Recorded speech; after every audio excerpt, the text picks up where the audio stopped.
Welcome to Quest. The I'm Space Ben. Quest 4 podcast. No. Here we go, Ben. We're going to do that bit where you're like, let's talk about the 2014 adventure game 80 Days. And I'm going to be like, wouldn't you rather talk about Space Quest 4? And you're going to relent, and we'll be well on our way to our eventual podcast about Space Quest 6, which has been the goal of this all along. Yeah. We all want to talk about Space Quest 6. Roger Wilco in the Spinal Frontier. That's just been the raison d'etre of this whole podcast the whole time. So we have this episode, Space Quest 4, next episode, Space Quest 5, the episode after that, Space Quest 6, and the podcast will be over. Great. You have this episode and 2 more to go, gang. So Jess, how you doing? I am... You're sick. Don't lie. I'm on death's door. Yeah, I mean, the answer is by the people time... will hear. By the time, like, listeners hear this, there will already be like arrangements as to where to send flowers and things like that. So, these will be my last recorded words, I suspect. So I want to go out with a bang and really settle some grievances as I go. No, I'm a little sick. I've been fighting off various forms of the croup, and Ben, I understand you are too. So we are. I have the grip. Oh, really? Yeah. You have the croup. I have the grip.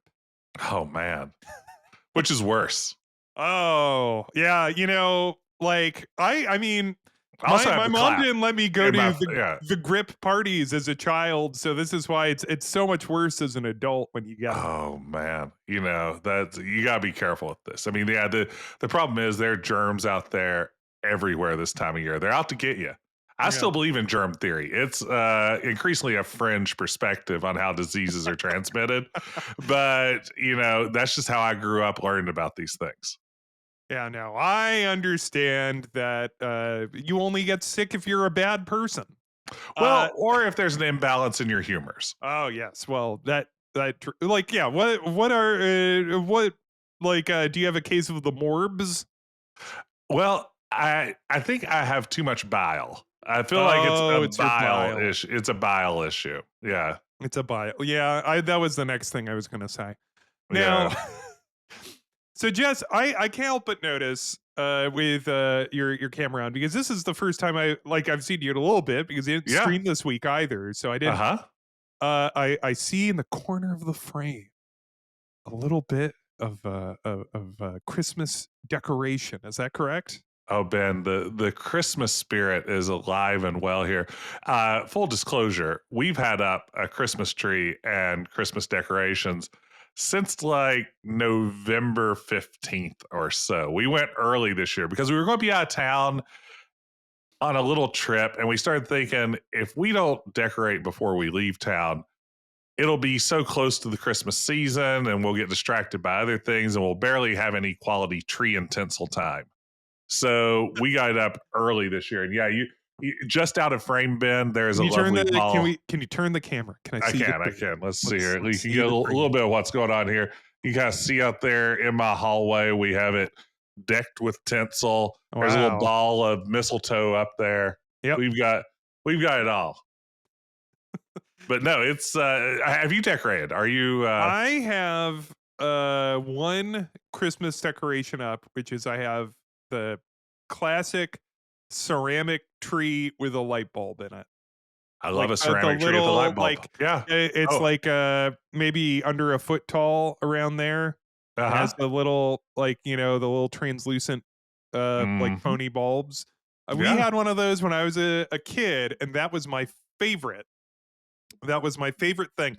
I have a string of the discount phone control colored lights that I need to put up somewhere. Like I was just like, oh, I gotta do that. Make it look fun. And I bought those while I was on my trip back home for the holiday for Thanksgiving. And then I get back here and I open up the box, and then I look around my home, and I'm like, where am I going to put these up? I also Yeah. got 90 feet of it. Like, I was just like, "I'm gonna go all in." Oh. And I was Oh, like, 90 feet. "That's a lot." That's a commitment. Yeah, That, like, and so requires a now I'm plan. like, I spent all this money on these lights. I have no idea. I have no idea where to put them. Uh, Yeah. so so, Just um, wrap them around yourself. That way, no matter what room you're in, it's decorated. yeah, and then, It'll like, be I pretty bought thick at 90 feet, but, I I bought, command strips to, like, kinda clip them up, but I think the ones I got are a little too small. Like, this is a disaster, Jess. This whole thing is it's a disaster. Ben, can I tell you something? As someone who has done a lot of things around the house in the past, 10 to 15 years of Yeah, home ownership, yeah. command strips are a joke and they should never be used for anything. I mean, Oh, they're no, I no, disagree. I mean, no, no, there no. are those out there, there are those of you out there who don't know how to put up a command strip, do not know how to accurate like, you see all these beautiful framed works of art up Yeah, on my wall that yeah. you can't really see them, you just see that they're That's because hanging. one of them just fell down. Of course, I can't see it. No, they've been up, and You just pointed at it and it fell off the wall. at my previous apartment, they stood all 7 years I was there, other than the one that the cats pulled down, and the I was in that cats did that. apartment and there was shattered glass everywhere from frames falling Now to the you have floor. been in that apartment. Just piles of shattered glass. Cats trying not to walk on it. It was awful. Yeah. Now here's the thing. Here's the question I have for you, Jess Morissette. Oh, sorry, Yeah. Dr. Jess Morissette. Thank you. Thank you. I mean, I don't want to be picky about that, but Um, Dr. Jess, Morissette. Yes. do you do you make sure to wipe down the wall with alcohol and then let it thoroughly dry before you hang your command strips? Ben, do I look like a moron to you?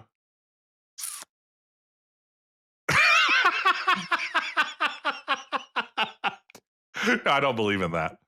Yeah, that's why I knew it. I knew it. These command strips don't work. I also am not using the instructions.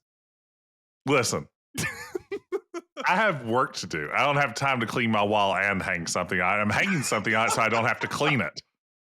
Jess, you think I am going to get up to my fucking drywall and use a stud detector and like figure all that shit out? No way, man. Do you No have a way. stud detector? What? Do you have a stud detector? No. And I Oh God, they're refuse to so ever get fun. one. They're so fun.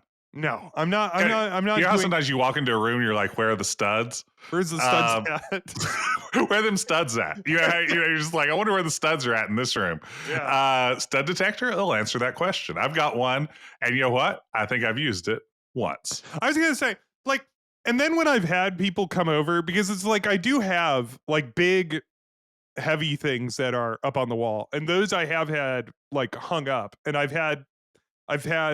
hired a man to come over and do Mhm. that because Lord knows that's not happening here. You hired your own stud. Yeah, and so like each time I've had someone come over to hang some shit or like went like to mount the Mhm. TV to the wall, they just like kind of looked at the wall and they're like, "All right," and then just did it, and it Yeah, worked yeah, because they have stud detectors in their eyes and their yeah, minds. yeah. They just know where they would put a stud if they were building this house. If I was if I was a stud, where would I be? Exactly here. Yeah, yeah. I Um, also think that like professionals can also just anchor stuff in drywall magically. Where if I try to like anchor a photo frame into drywall, again, it's going to just fall to the ground and rip half the drywall out of the wall. Jess, this is a like uh it it is like I since moving in to my home here, I have task rabbited so many tasks that like should be like no like you know probably not my dad, but someone's dad would be very disappointed Yeah, at the my dad changes or changed his own oil Like, Oh yeah, of course. I don't think he Every does, like, dad of a certain age my dad's does. not driving anymore, so he's probably not doing that. Yeah. But, Even if my dad uh, wasn't driving, he would look for people's oil to change, not professionally, just as a courtesy. like, I'm thoroughly useless with this kind of thing, Oh and, yeah. I suspect you are more useful at this sort of thing than I am. it's possible. I am completely helpless. I just like politely ask my wife to do these sorts of tasks, who's incredibly handy at everything. And if she isn't, she can learn it in a matter of hours, what would take me a lifetime to master. So You I know, always just default to her. those and YouTube will fool you. YouTube, you'll see a video and somebody will say, "This is the easiest thing," and then you try it and it's not. Listen, I have trouble with fucking Legos. You think I can fucking find a stud? So Ben, are you not a Legos man? I've never been a Legos man. I feel bad about this. I feel like, we've talked before about when it comes to adventure games, how like we both kind of wish we were map makers and note takers, but we simply aren't. Yeah. I really wish I was the kind of nerd who like loved Legos and really got into it and could throw together sets and throw together my own original builds and stuff like that. Yeah. I'm not. Nope. I I would pay occasionally I see a Lego set and I think to myself, I would pay double face value to have that pre-assembled for me just so I could look at it. But yeah, I'm not a Legos man. I wish I was. I feel like Yeah. there are a lot of cool nerds who are, and I wish that could be me. Well, we have a packed top of this show today. We have Oh man. before we even get to Space Quest 4. Before we Um start ripping through time. so I have a communique that has been sent to us by our sandwich correspondent Francisco. It's time for another message from Francisco, our sandwich correspondent. Hello, Quest. This is Francisco Gonzalez, your sandwich correspondent, reporting to you from beautiful, sunny Scotland. Actually, Whoa! it has been very sunny and all the time I've been here, so I'm very lucky. But I have a very quick emergency sandwich report to report. I spent the last week in Edinburgh, and I did not eat any sandwiches while I was there, but I did see some menus, and I saw that at no fewer than two places they had a Cubano or Cuban sandwich. And they all seemed fine except for one ingredient each, which was just, in my opinion, an abomination. They all had the ham, the pulled pork, well, not pulled pork, the ham, the pork, the cheese, the pickles, etc., although they called them gherkins. But at one place, they added caramelized onions. And at the other place, they added mayonnaise. And I'm here to tell you that neither of these ingredients are acceptable on a true Cuban sandwich. What are you thinking, Scotland? Do better. I hope to return for your next episode with an actual sandwich report from London with at least one special guest. So keep on keeping on. Until next time, sandwich correspondent out. I am Wow. so intensely on the hook. What a cliffhanger. Yeah. And, this is why we brought on Francisco in the first place. Because I'll tell you what, you send a lot of correspondents out in the field to report on sandwiches. You know what they're going to report on? The sandwiches they ate. And what I like about Francisco's approach to this is I want to hear reports on the sandwiches you didn't eat as well. It's like Because jazz. yeah, it's all about the sandwiches you don't eat. Exactly. Yeah, no, I mean, this is brilliant. And I have to say, I can almost see mayonnaise on a Cuban sandwich before sauteed onions of or caramelized onion. Well, yeah, caramelized or caramelized, depending on where you're from. Does anyone actually say caramelized, or did I just say that for the first I think time? people say caramelized. Yeah. No, I think that's Bicaramelized. a perfectly cromulent way to say it. Yeah. Let's say caramel flavored onions. Werther's original onions. Delicious. Those, like, does a Cubano need that sweetness? Yeah. I mean, I feel like a little bit of mayonnaise could easily get lost in the mustard, and you just get like a slightly creamier mustard vibe that doesn't transform the entire flavor profile. But I feel like those onions are going to throw you in a completely new direction. Yeah, no, and that's a great point about the mustard is that yeah, the mayonnaise is gonna cut the sharpness. Yeah. Which is a shame because the sharpness for me is a big part of the That's the flavor point. profile of a Cuban sandwich. But I think it's just going to be like a milder version of the flavor you like, whereas Yeah, caramelized onions are going to it's be, you're way off the map. yeah, now, You're in a different yeah, zone. yeah, that's just not, yeah. I mean, I'm It's a glad, texture thing too. yeah. Like you're adding a whole new texture, you're adding a new Oh flavor, yeah, you're adding yeah. like everything here. This Uh sandwich now smells markedly different as well. I mean, you're oh going to yeah. have. I mean, yeah. I mean, it is assaulting all of your senses. Yeah. This is wrong. I mean, I this is troubling. This is why, it's important to survey these sorts of things around the world. And that's why we have a global sandwich correspondent. Thank you so much, Francisco Gonzalez, who recently put out Rosewater, and we'll Yes. yeah, Everyone go play it. A fantastic game. and he'll be back next week with a London sandwich report. Sandwich report. And I have to be very clear, Ben and I, like, because we love the sandwich report so much, do not allow ourselves to hear these until we hear them Yes, live. yeah. Which really gives Francisco a great opportunity to pull one over on us at some point. But like we've been singing on this one for a little while now because it's like I have the I don't next want to sandwich ruin it for report. myself. I have the MP3 sitting ready. Yeah. Because like a little peek behind the curtain. It hasn't been a month, but it's been a little while since we've recorded one of Yeah. these together. I do want to say before we get to the next thing, talking about mustard though.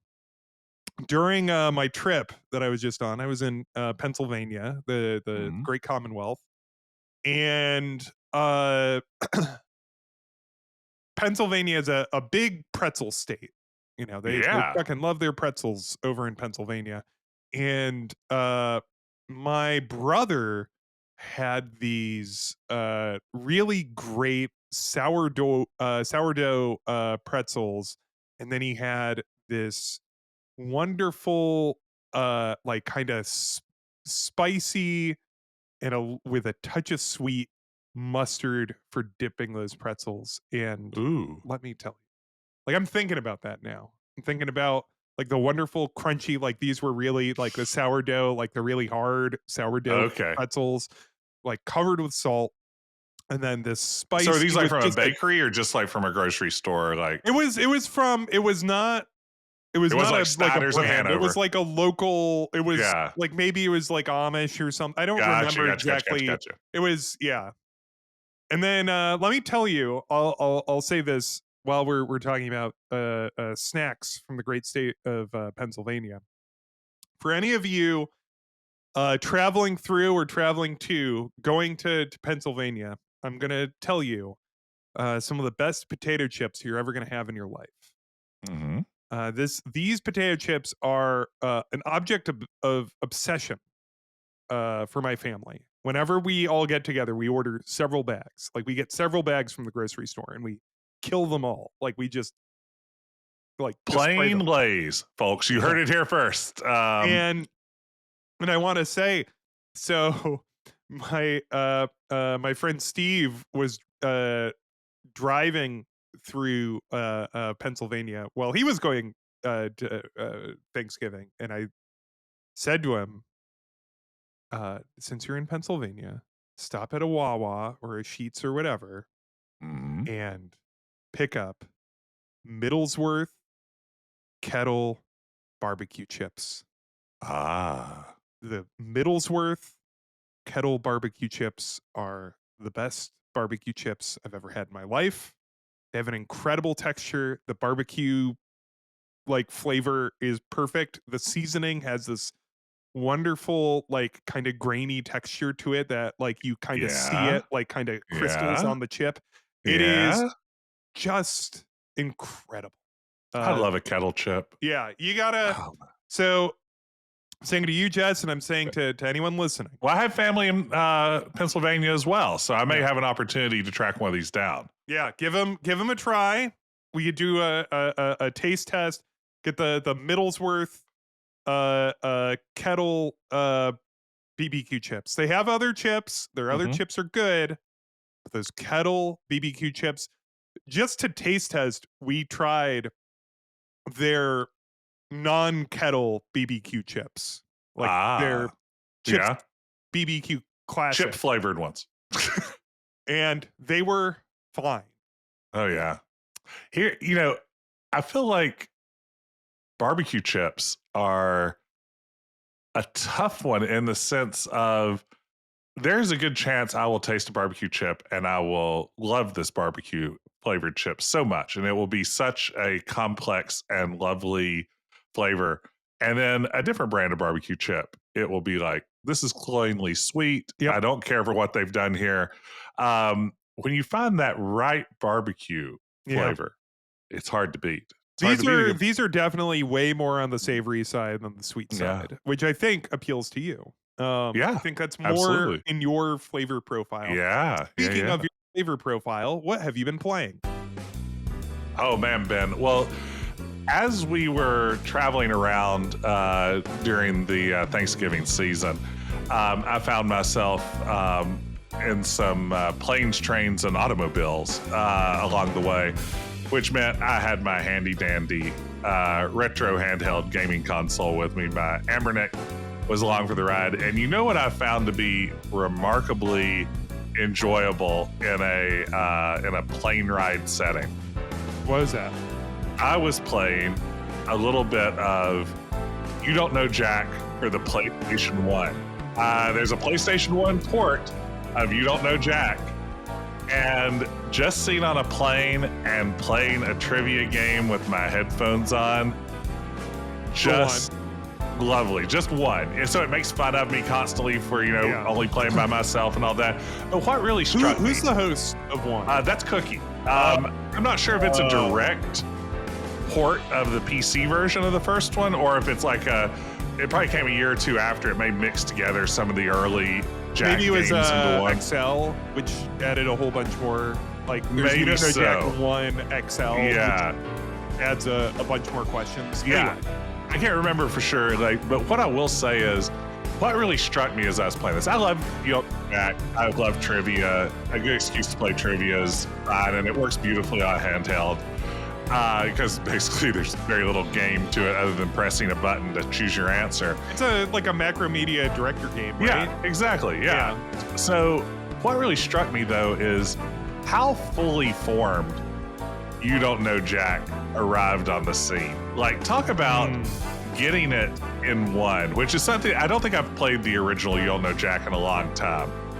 And the number of elements that were in place, from like obviously the game show presentation stuff and the sarcastic host and the fake commercials and modes like this or that and the Jack attack and everything, and just the tone of what really a lot of what Jellyvision and eventually Jackbox would end up doing down the road.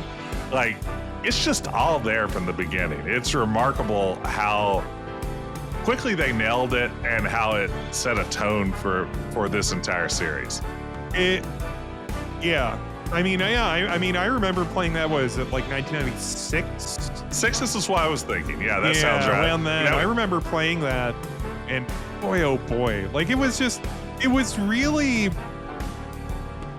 the quality of the writing and of the performances. And like those commercials that they play at the end. Yeah. Like, and that's a great point, because like that sensibility in You Don't Know Jack 1, like, because, all the You Don't Know Jack games, which, continued until like, I think the last You Don't Know Jack was in like Jackbox 6, somewhere around somewhere in there. One of the middle Jackboxes had a You Don't Know Jack, but even then, but like those games are not that different. Those, like, you know, like, You Don't Know Jack, the ride, the fourth one, does the most with the, like, different with the format. And even then, it's still pretty, like, you could tell that they are like, all right, well, we've made not only like 1 and 2, but I think at that point that they'd also done sports and movies and Lost Gold or so. Like, yeah, there are a bunch of Gold that. is later. Oh, is it later? Okay, yeah. But yeah, they had 3 or 4 of these games under their belt, and probably a few ports here and there. And 3, But yeah, like essentially all the pieces. You're right, and then that sensibility from You Don't Know Jack is like, you know, that informs the Jackboxes that you know came out today, which you know, Jackbox even their non-trivia titles are very much spectacular, by the way. Yeah. But no, it just really impressed me. You know, it'd been a while since I got back to play the original, and it was just, it's like, gosh, I see why I got obsessed with this game when I played it, you know, for, what, 30 years ago or whatever. Yeah, no, it still holds up. You know, something else that really struck me is it also reminds me in 1996 how hilarious talking about the Brady Bunch was.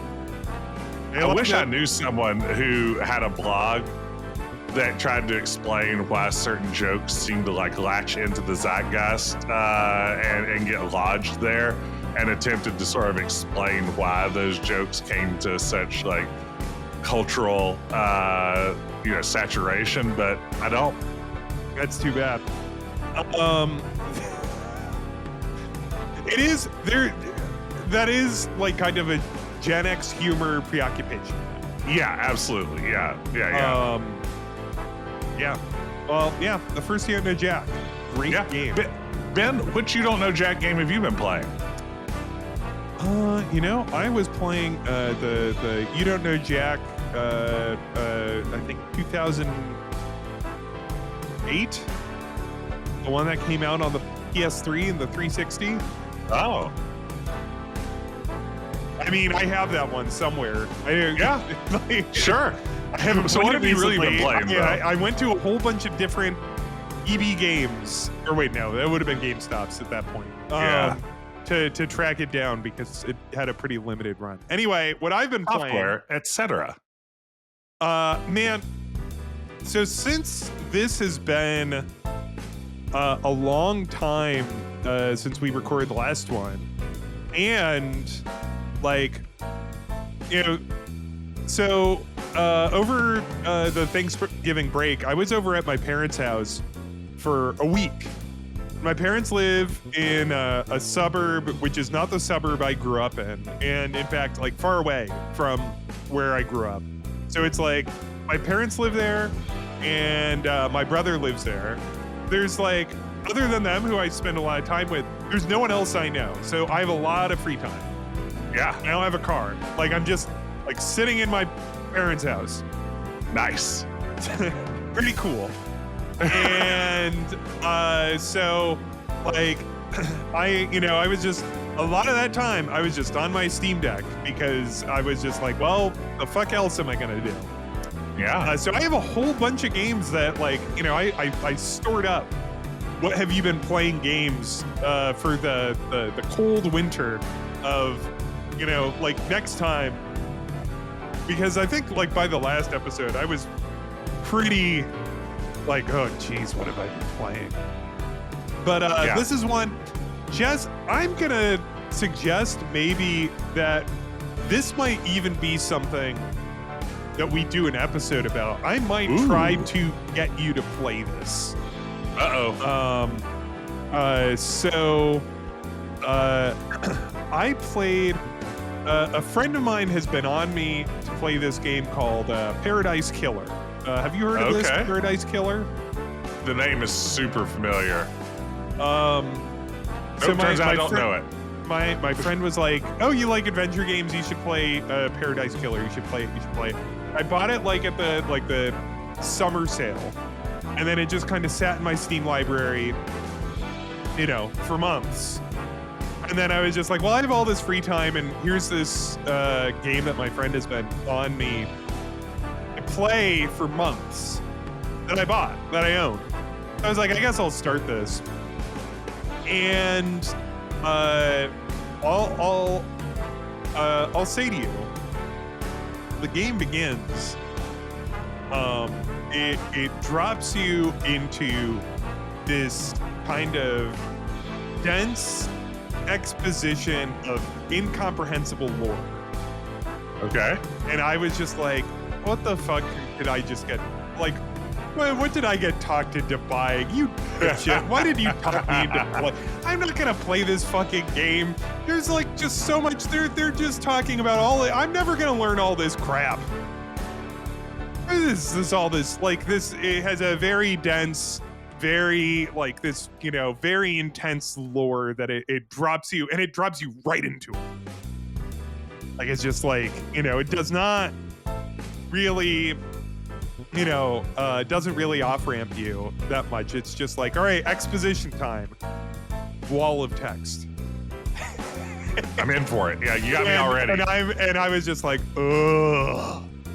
And so I'm playing, but I was like, you know what? I'll honor my friend who was so passionately advocating for this game.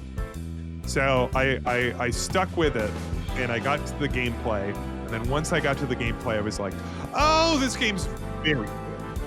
Okay. And then I also started to fall in love with the world and the lore and the character. Like, once I got to, once I had passed through, the tidal wave of, this intimidating lore, and then I was just like, I'm just gonna fuck around. Because what it is it is a open world 3D whodunit murder mystery, and you're on an island, and there's a group of characters, and you just wander around, and you just find little clues, and then you talk to people about those clues, and then you wander around and you find more clues, and then you talk to the people more about those clues. So it's a kernel bequest 'em up. It's a kernel bequest 'em up. It made me think a bit about what I enjoyed so much when I played Tex Murphy, Under a Killing Moon for the first time. Maybe an upcoming podcast. Was like the thrill of playing Under a Killing Moon for the first time for me was exploring a mystery in a 3D space and discovering that there's an interesting texture to being exploring in 3D and finding clues. There is the idea of looking under a desk to see something rather than just noticing some pixels you can probably pick up on a 2D image. I mean, and this could be something we talk about if we ever have a Tex Murphy Under a Killing Moon episode. So we shouldn't get too far into this. But absolutely, I know what you're talking about there. And I will say, in Tex Murphy, it's that is really wonderful and immersive right up until the moment you finally hit something where it becomes the most frustrating thing in the world as well, when you can't find that tiny little clue that's wedged somewhere in a 3D space. But looking at this game, it looks fantastic. I like this vibe. It's got sort of a amazing visual novel vibe going to it in terms of what appear to be the conversation scenes. Yep. I guess you play as a character named Lady Love Dies, who is an investigation freak. And that was another everybody's names are insane, and I'm just like, what is this fucking bullshit that you made me buy? I'm not into this garbage. And it turns out I was very much into that. The thrill of it is that it is this big open world. You can access an awful lot of it. Of course, it's a mystery, so there are parts that you have to get find secret entrances or get a key or whatever. But it's a lot of it when it immediately hooked me, which was pretty early, honestly, after that tidal wave at the top, was I just started wandering around, and I just picked a direction and started wandering around, and I just started seeing stuff. And I was like, okay, I get it. This is fun. Yeah.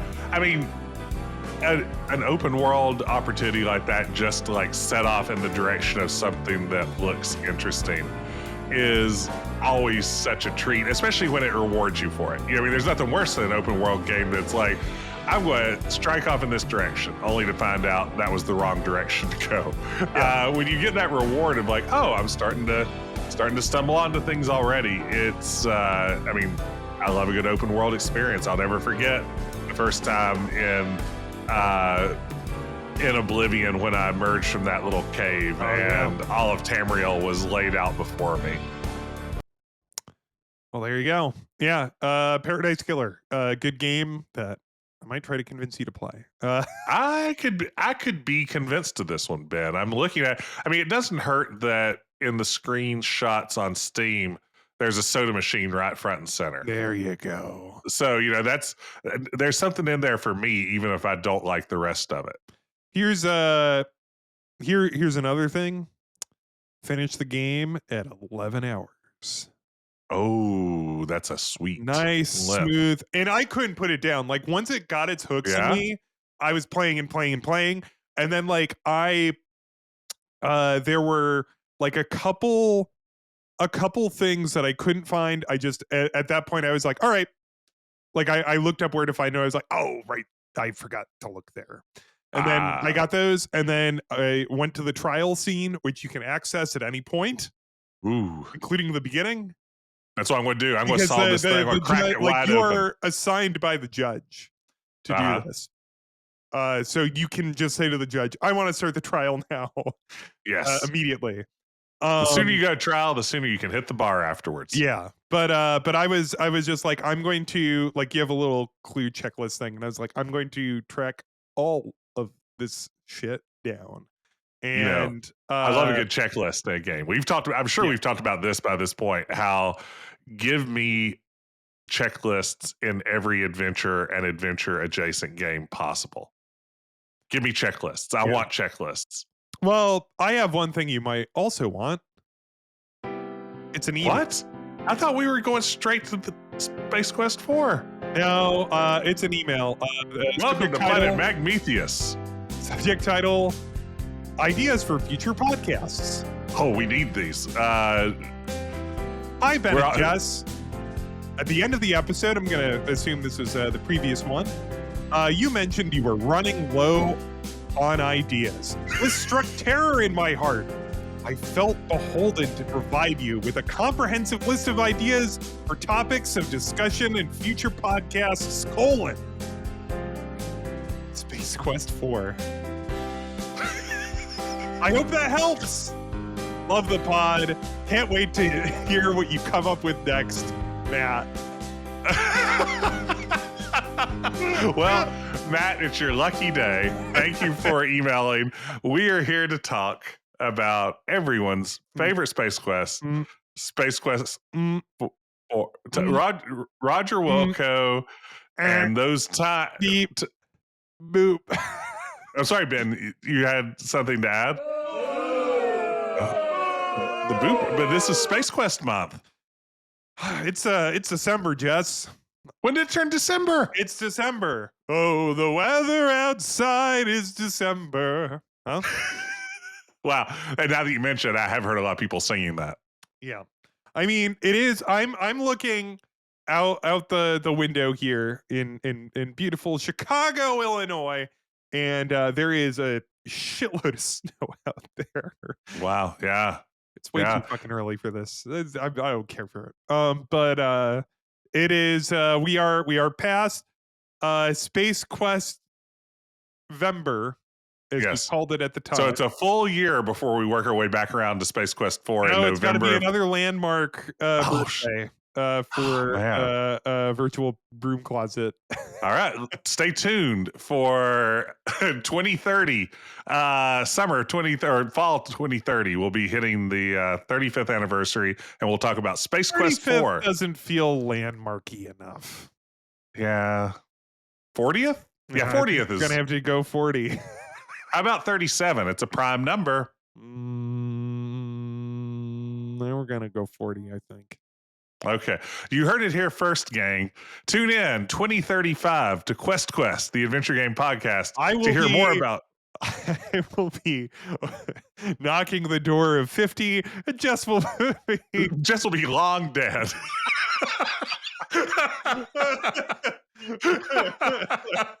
The website will still be there, but I will not be. yeah.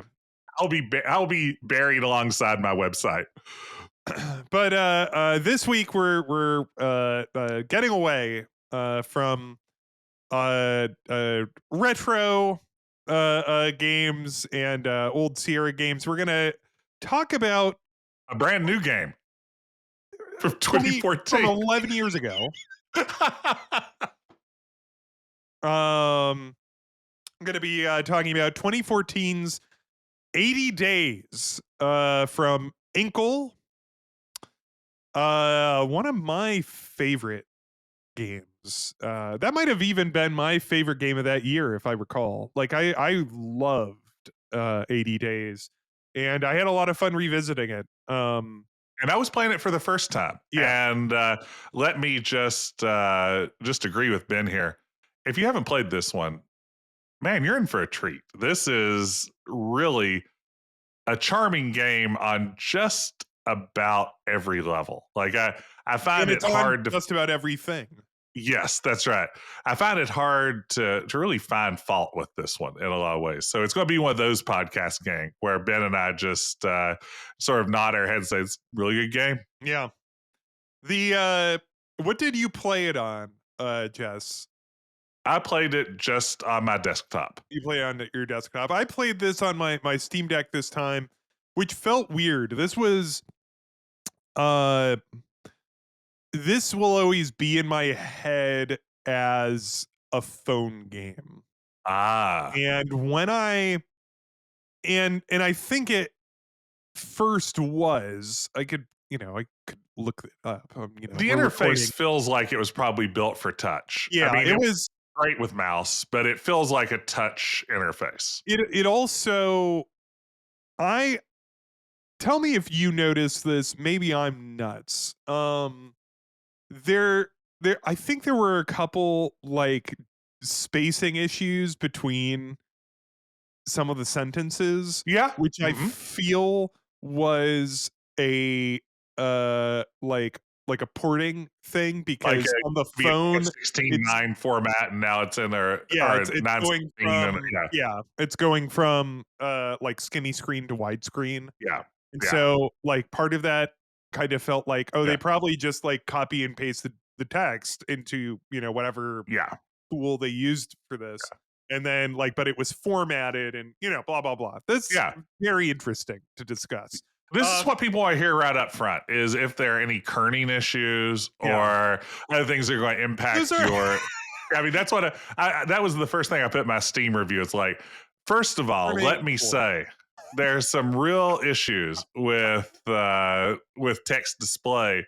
I believe, I'm not 100% sure, but this is my suspicion. So here's if you haven't played, 80 Days is obviously it's an adaptation of Jules Verne's novel Around the World in 80 Days, but instead of like being stuck to the route from the novel, which I've never read, nor this is actually the only adaptation of this story that I'm familiar with. Have you ever seen a movie or read the book? Is it possible? I mean, there's got to be a cartoon version. I feel like I've seen a cartoon version of this as a kid, but I've never read the book. I've actually never read any Jules Yeah, Verne. nor have I. Yeah, but I mean, I've gone on some Jules Verne rides at Disneyland Paris. That's But essentially it. yeah, I mean, I got a lot of this, and this also, I mean, kind of like a lot of us, I think that I have some degree of cultural knowledge of sort of the Jules Verne genre, and there are references to a number of his other works. You've read A League of Extraordinary Gentlemen. That's right. Yeah, that's all you need to know. That's You've pretty seen much its it. incredible film adaptation. Yeah. Oh yeah, Sean Connery is great in that. Now, so as instead of following like linearly following the novel, it is instead that you play Passepartout, uh Fog, Phineas, Phileas. Fogg's valet, who has made a wager in the the Adventurers Club of London or whatever, Mm-hmm. that he can go around the world in 80 days, and it is your job as his valet to book passage for him across the world, manage his finances, and manage his health. Yeah. Um, Fog's really a lazy shit when you think Fogg about it. does not too much other than volunteer you for horrible things. Yeah. I mean, at one point in my playthrough, he gets like food poisoning and he's barfing, and I like bring him a bucket, and he got mad at me because he didn't want to be witnessed barfing. Yeah, And no, it's just that's like, ungentlemanly. I'm trying to be your valet, No, sir. no, that's very. Monsieur. I I mean, it's wouldn't like have. You're a very poor Passepartout. I wanted to hold his hair back. I wanted to be a good friend, No, but you're not. that's all You're what not his gentlemen friend. do. You're his valet. Yeah. Yeah, I bet relations with with Fogg deteriorated slightly right then. Ben, you're exactly right. That's So exactly what happened. anyway, so you're booking passage, and what that means is that the game is like offers a massive variety of different routes, and the routes themselves aren't like linear either. You can go like it's like, all right, well, I'll go to Paris, then from Paris I'm gonna like book passage to Berlin, where you decide that you're gonna go like down around the Mediterranean, go to Athens, and then like there's uh a massive, like it gives you several of the cities of the world in the 19th century Yeah, to are there like explore. 160 cities or something like that you can travel to It might totally? even be more than that, but Yeah, I mean, there's it's a a lot. wild number. You can chart a course, across any of the major continents, traveling by sea, by air, by rail, By by Electric Camel. yeah, by moving city that walks around on its Yeah, oh, so own. you went through India. Yes, I did. No, I mean, it is I mean, the amount of routes you could take through this, some much more direct than others, is pretty staggering. And then the way it unfolds from there is almost like an interactive fiction travel log, Yes. which is fascinating to me. Yeah. So it is interactive fiction, like but not typed. It's tap. It's like a choose your own adventure or a twine type thing. Uh huh. And um the uh the presentation of the game is very like simple. Like you have a globe and each city has like an image that goes with it, um and there's only a couple little musical cues, but everything is so smartly deployed that it looks really, really handsome. They get Yes. away with like graphically, like, because the obviously the text is the star of the show and the writing is excellent. Oh, um absolutely. Yeah. I mean, that's where the greatest triumph is, far and away. But it's a handsome game. I mean, it looks good in 2025, just as good as I suspected it did in 2014. yeah. And uh what it what's really wonderful about it also is that, like, because there's this variety of routes, um that uh there's an immense amount of replayability uh to the game. And I played this game a ton in like at release, and then every now and again like I'll pull it out and maybe do like a run or half a run every now and again. Um, I'm absolutely sure there's a ton that I have not seen. And like there are plots that I've seen, like the little bits of, that I'm Yeah. like, ooh, like I bet, because the game does have like things that you can fail, and they're not end game states, but you'll probably get like punished. You'll lose some money, or you might get Mhm. like lose a couple days on the calendar or something like that. Or simply get cut off from a storyline direction that might have unfolded otherwise. Yeah. Yeah. And I've never looked at, I should, like, I'm tempted. I have not looked at like a guide to get some of those kind of rarer routes, because it's like I was reading an interview with Meg Gianth, is that Hmm. correct? Yeah. Um who was the writer for this game, and like she mentioned that like in some of the more like kind of off the beaten path, like non like either not going straight through India or not going straight across via train through Russia, there are some really interesting like story beats that they hid there to reward the player for Ah.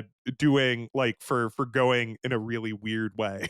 And I love that because, like, I mean, this is, to kind of talk about my experience, I've played it on and off for the past couple of weeks, and I've had two failed runs. And if you don't make it in 80 days, you can still complete your trip around the world. It's just that Phileas Fogg really dislikes you, and you've made him a financial ruin and a fool to boot.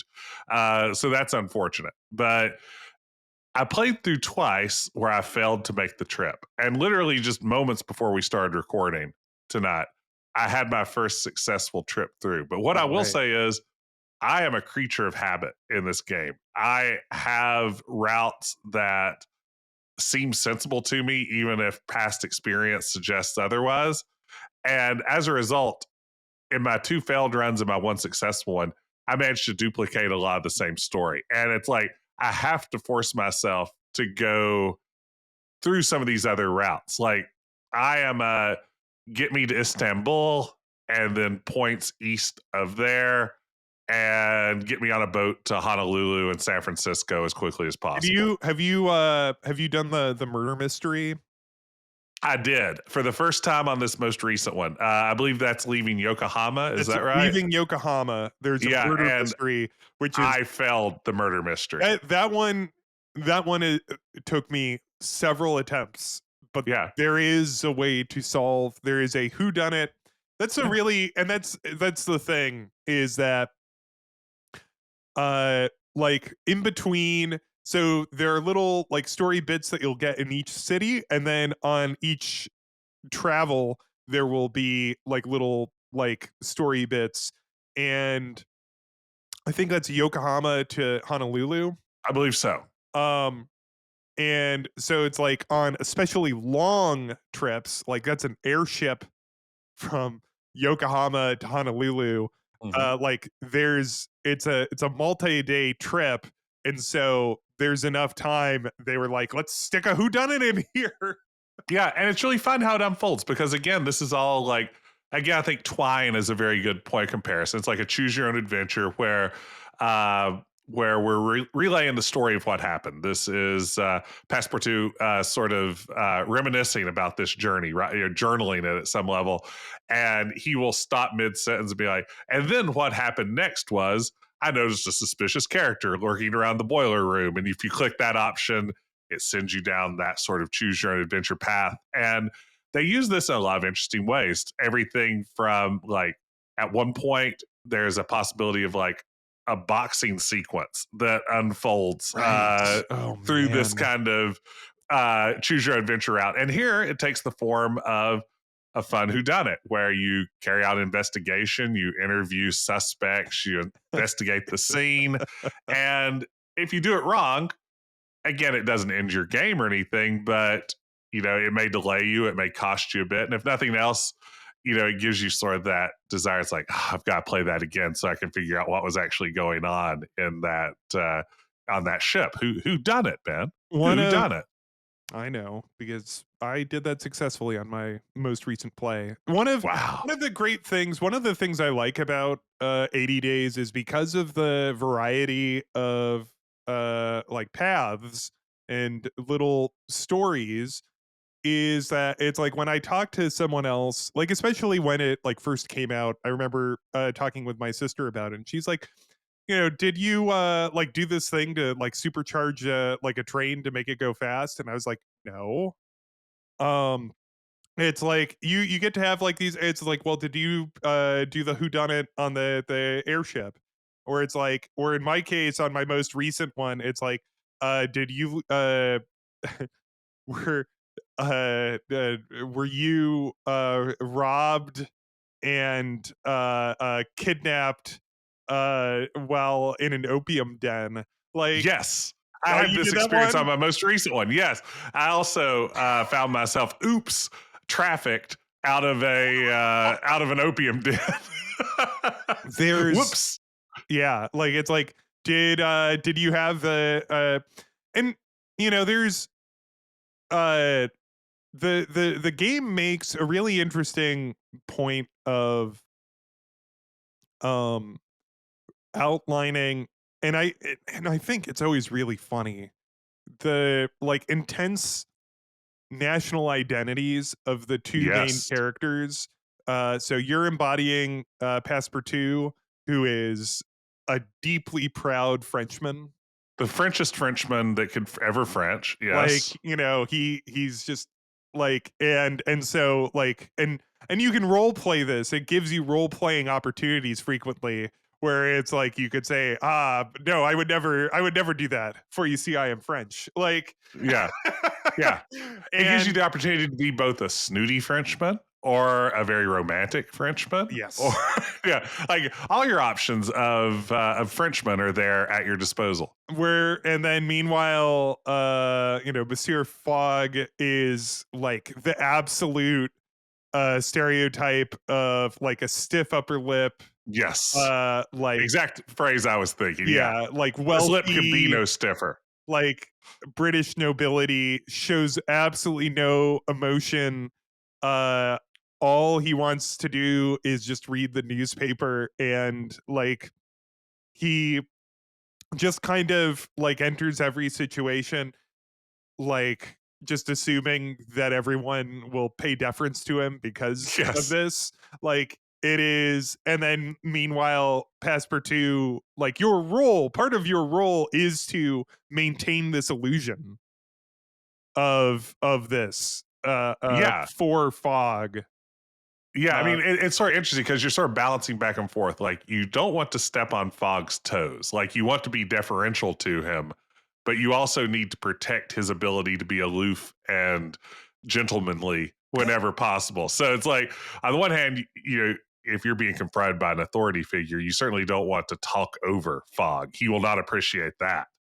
But at the same time, if there's an opportunity that he might accidentally get his hands dirty, you should very quickly swoop in on that, or your relationship with him will deteriorate slightly. yeah, deteriorates slightly. That's Yeah. one of the other. So you never see like whatever your like friendship gauge is, or it's not friendship. You're not friends. He's your employee. No. Yeah. Uh, but you This, never this is see very like clear. your relationship gauge with Fog. But like probably like lightly inspired by like Telltale or something, I'm sure.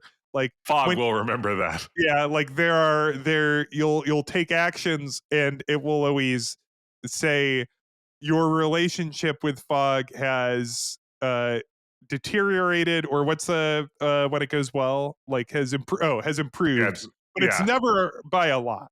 No, It's exactly. always slightly. Yeah. Yeah. Even like when it's like Passepartout, you disappeared for several days after becoming sort of zonked out of your mind on opium. And only you've reunited with me now. Even that's not enough for like a significant decline It in was your it was it relationship. was a slight deterioration. Now he found me. I think he always finds you because you join a circus. I join a circus, And as then, one like, does. so you join a circus as Passepartout, but it does give you an option as to what you are doing in the circus. That is one What of were you the. doing in the circus in your most I recent? was dressed up as a woman. I was too. Yeah. Yeah, same. Yeah.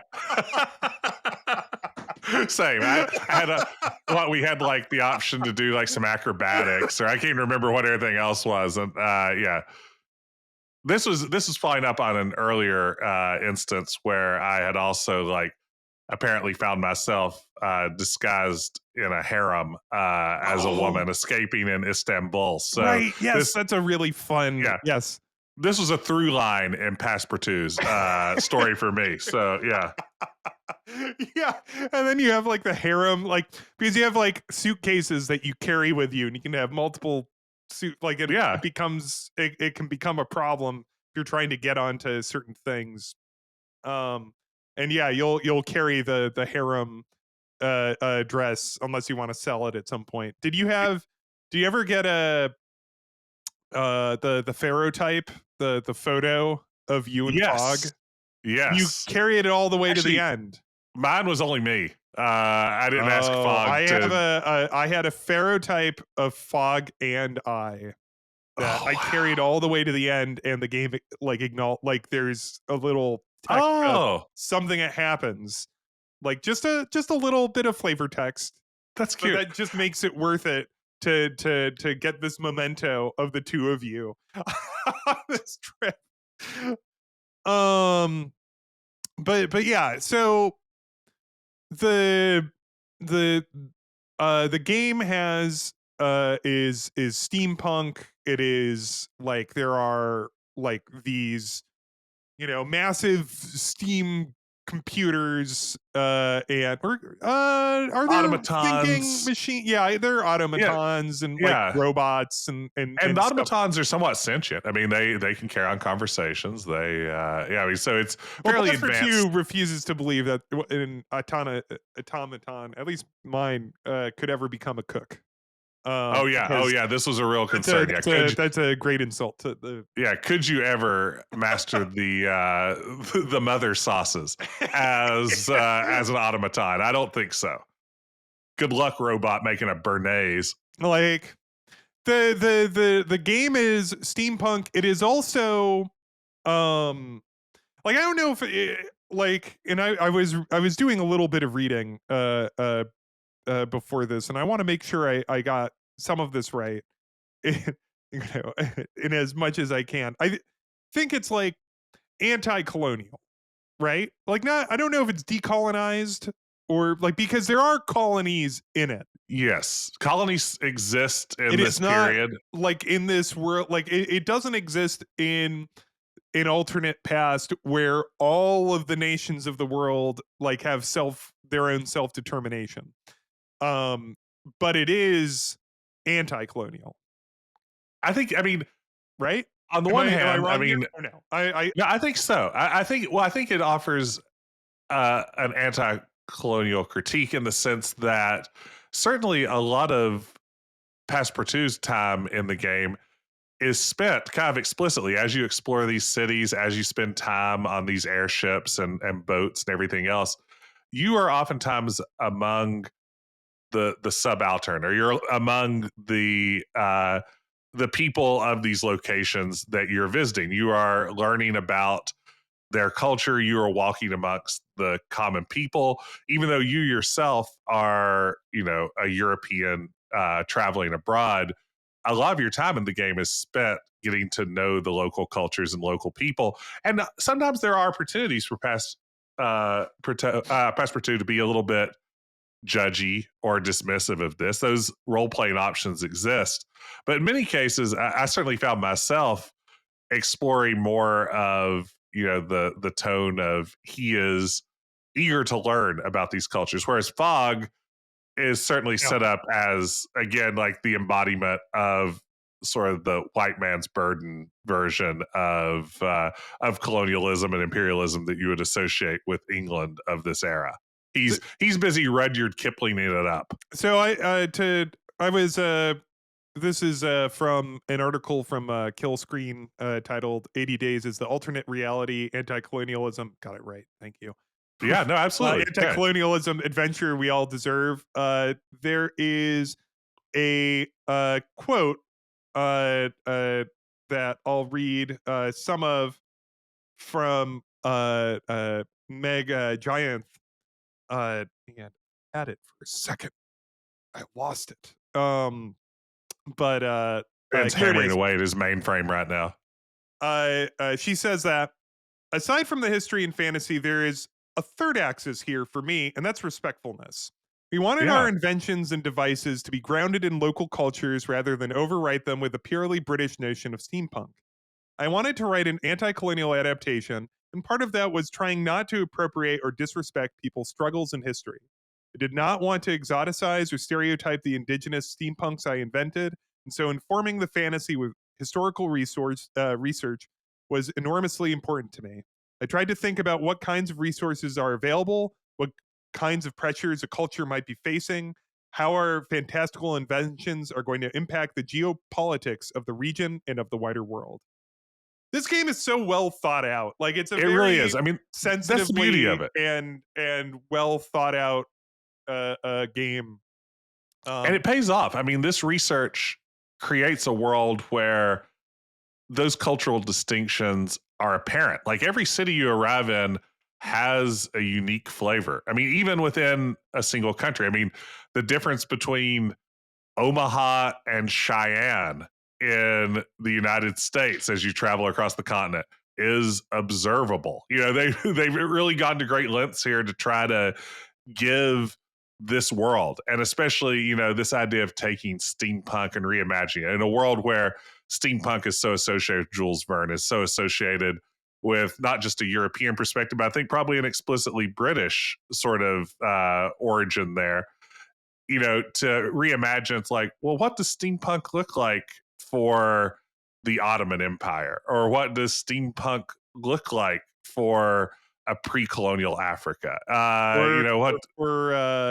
Well, I don't know, like or for Haiti. Which Yeah, I went to on my most recent playthrough. I did not hit Haiti. Yeah, which was very interesting. I've yet to take a trip through Latin America or the Caribbean in my journeys, which I'd be fascinated to see sort of how it. What's that? Canada is also very interesting. I recommend. Oh, interesting. I always get all those maps revealed. Yeah, as I always finally. do. Yeah, where they have steampunk moose and everything runs on maple syrup. Yeah, and yeah, it's actually syrup punk. It's syrup punk up there. Pancake punk.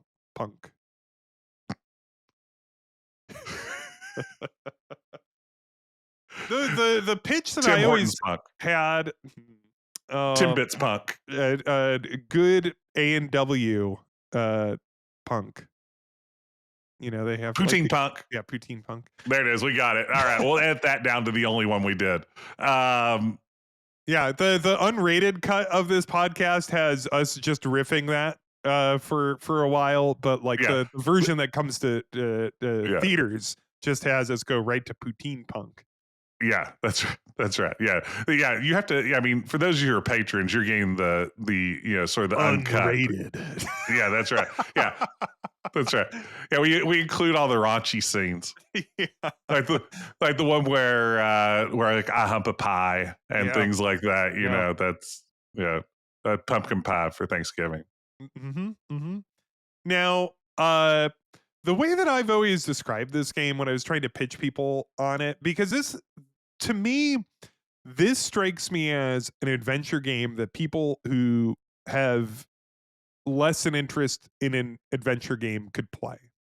Absolutely. I think I could recommend this to a normal person. Yeah, this always struck me as a game that like almost anyone could play because it unfolds like just a really interesting and entertaining book. You know, like the one it's based on.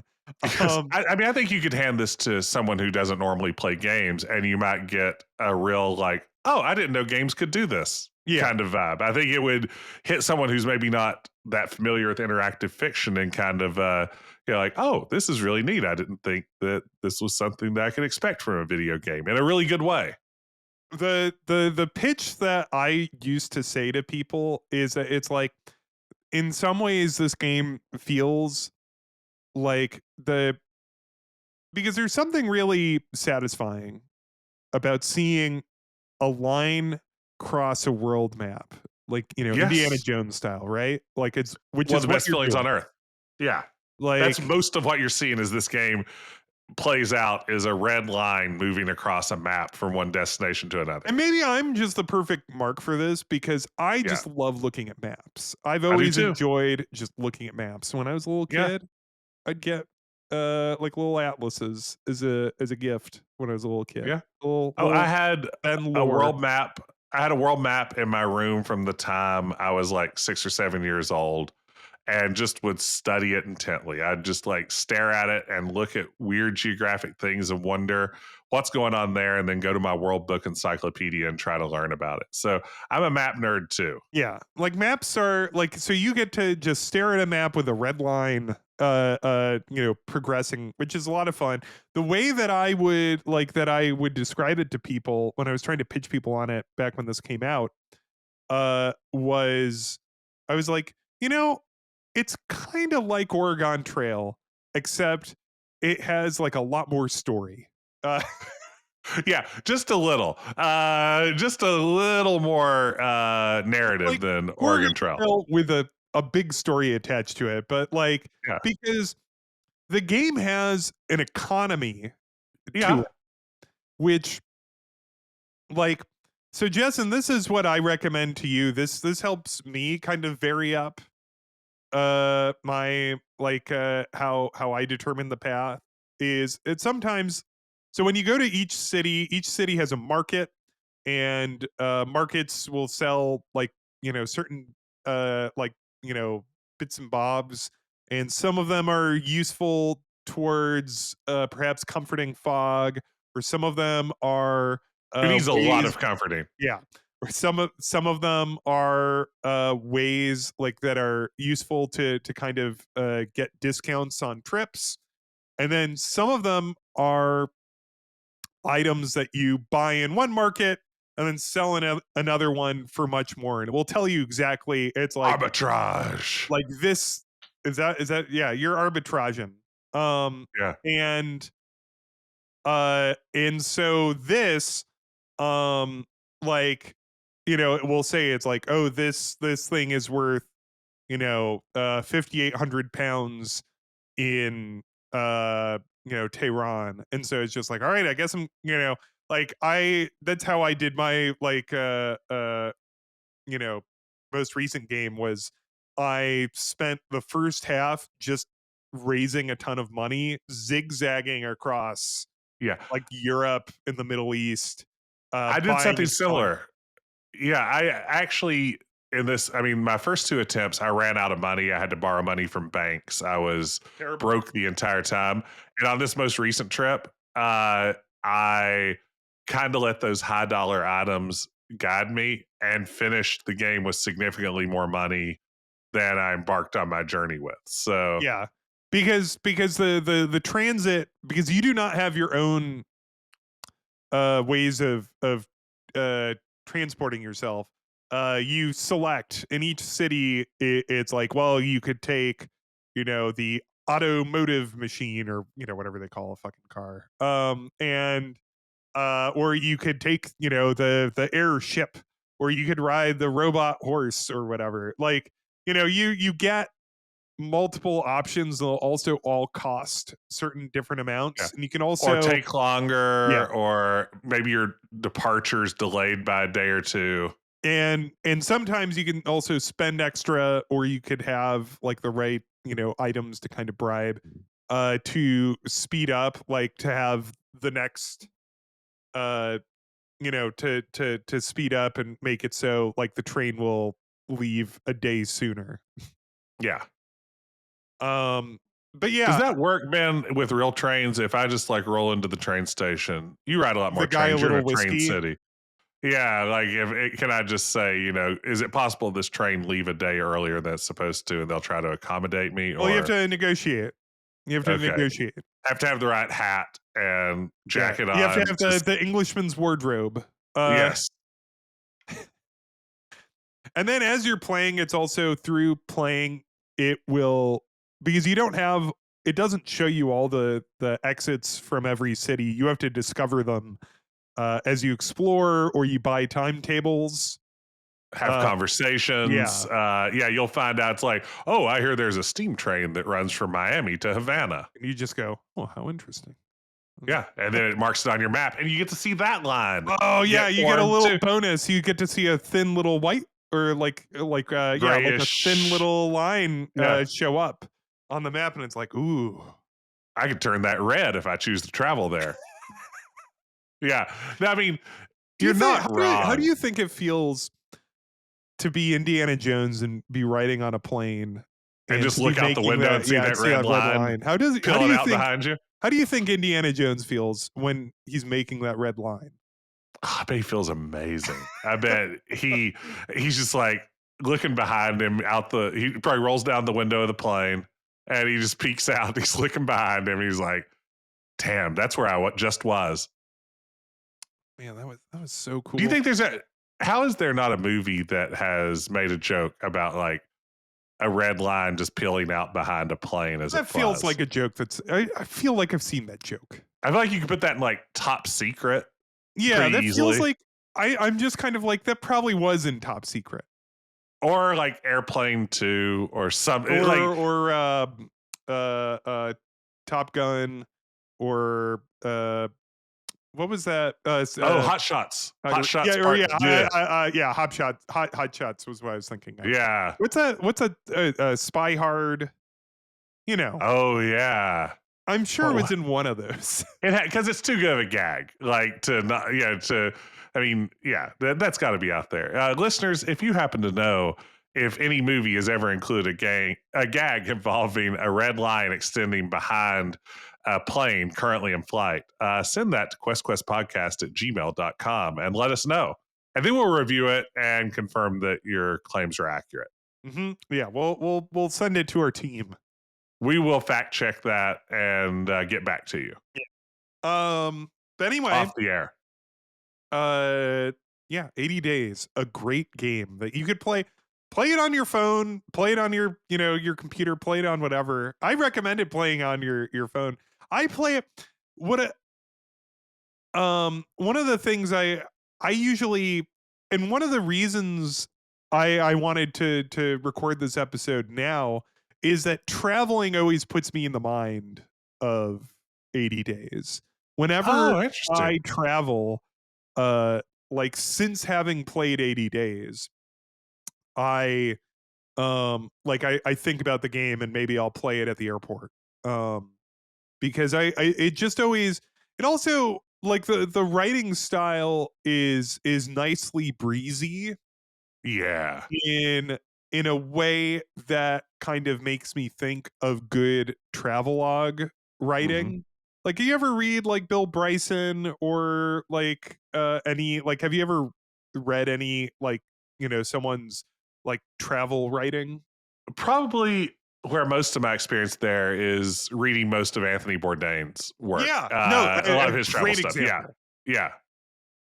Like, yeah, because it's like, really good travel writing, really interesting travel writing. It kind of encompasses, because it's like, I went to this interesting place with a whole, like, that's very different from my experience, and I had like an interesting brand new experience to me.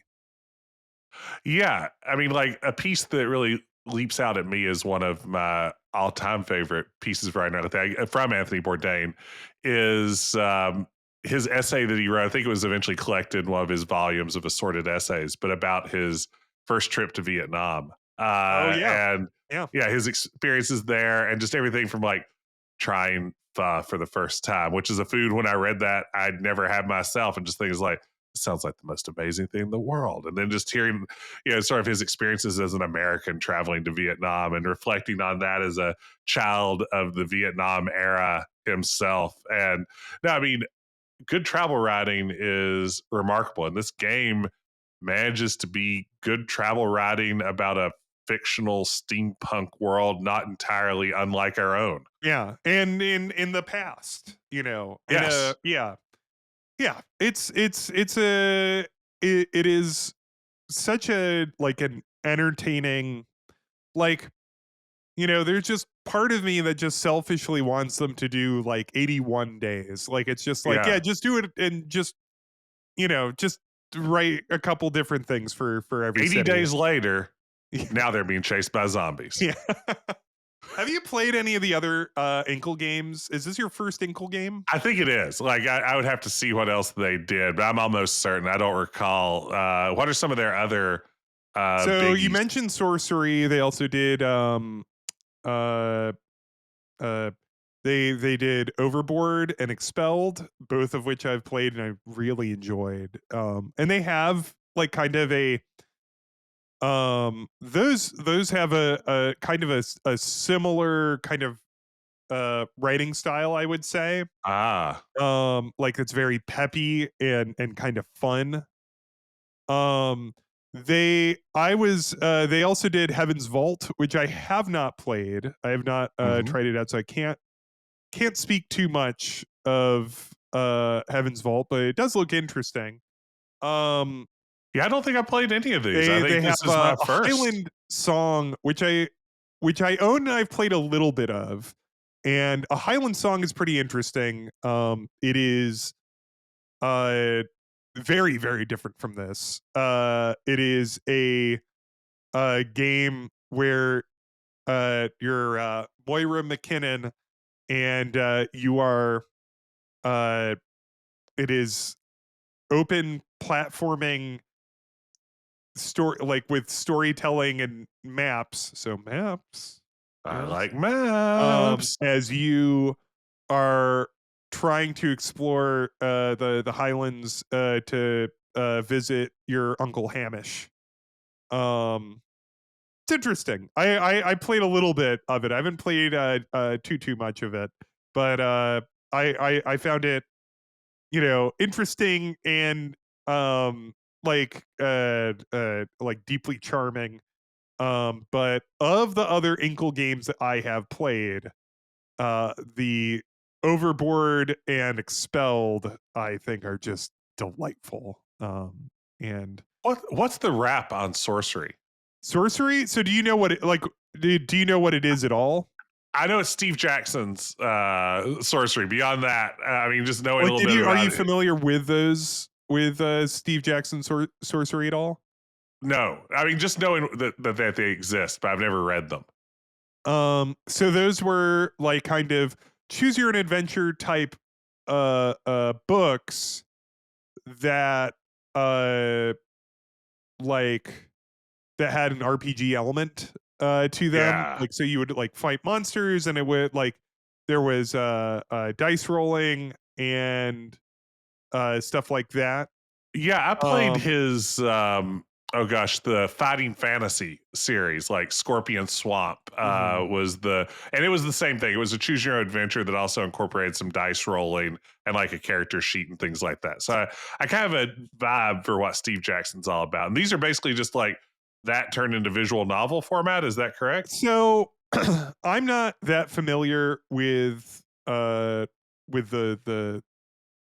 the books, so I can't speak to how like they adapted to them. My understanding, but I could be wrong, is that like the first one is a fairly faithful adaptation, and then each one they got a little more like they did a little bit more to kind of use the medium that Ah, they were using. gotcha. So they adapted it, but then we're like, well, but this is like a computer game, so we don't have to be as strict. So they opened it up a little bit more.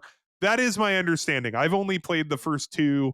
Uh, I enjoyed those a lot, but they weren't like they weren't my favorite. And I still have yet to play 3 and 4.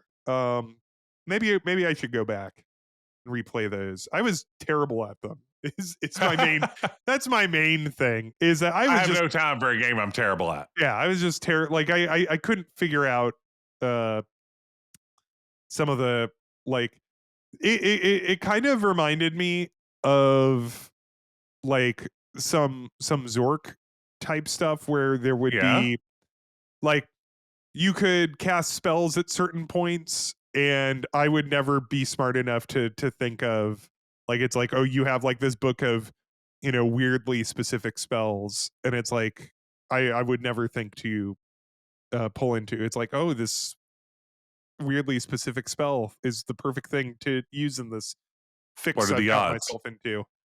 But anyway, yeah, and they have something coming out soon called, I think, TR49. I don't know too much about that. But it looks neat.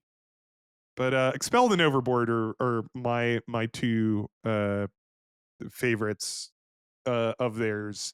Otherwise, I would easily recommend to anyone else. But anyway, is that it? Are we done? Delightful game. Yeah. Everyone, if you haven't played 80 Days, go play it. If you've played it before, it's a great time to revisit it. It is just as fresh and charming as I imagine it ever was. Yeah. All right. Well, thank you so much for joining us for another great episode of Quest. The Your Adventure reviews Game are in. Podcast. I'm PS_Garrick. He's Decaf Jedi. You can send us an email at questquestpodcast@gmail.com. Yeah, please rate and review, of course, 5 stars, blah blah blah. You know, everyone says that, but there's a reason they always say that.